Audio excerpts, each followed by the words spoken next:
It was coming to former FBI national terrorism expert Steve Rogers on another case of failing to pick up all the chatter clues.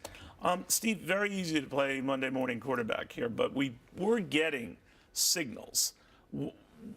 Where do we separate the chatter that's just chatter and that gets a little more substance? Well, the problem we're facing here in the United States now, Neil, is that there's been a picking apart of the NSA's ability to do the overseas surveillance. We know that was a lot of controversy some time ago. Also, our human intelligence assets no longer exist the way they did in the past. We have no one on the ground that can really do these investigations that need to be done. And when I talk about investigations, when it comes to the internet, you have to have a comparative analysis where intelligence agencies in each country are going to pick up keywords, key phrases. They're going to interact with each other. And then, bingo, you're going to see there's a pattern, and possibly you're going to be able to prevent an attack. All right, what did we miss here, you think? I'll tell you, the greatest missing link in our war on terrorism are the local cops. I've said this for many years. Cities like New York and D.C. and the big cities of the country, they have the capabilities and the money to do the intelligence gathering. But you ask that local cop in those little towns across America and the smaller cities, they have no idea what to look for. We've talked about on your broadcast many times, if you see it, make the phone call. Well, how about teaching the police what to look for? They need to learn in the war on terrorism what those little nuggets are in order to put it together. This is a dumb question, but you tolerate many from me. When they say chatter, and they say, oh, we had a little increase in chatter. And they said that they had the same, that was well before the internet got to be as big as it is today, before 9/11. What does that mean? That means there's a lot of conversation going on between 2, 3, 4, or 5 people. It's not just like one Twitter going out.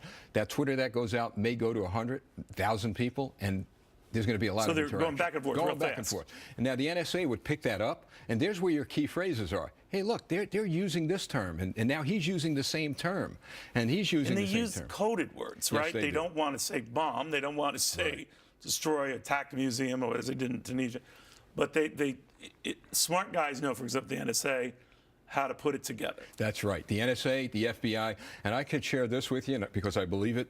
You know, we may wonder, why haven't we been attacked yet?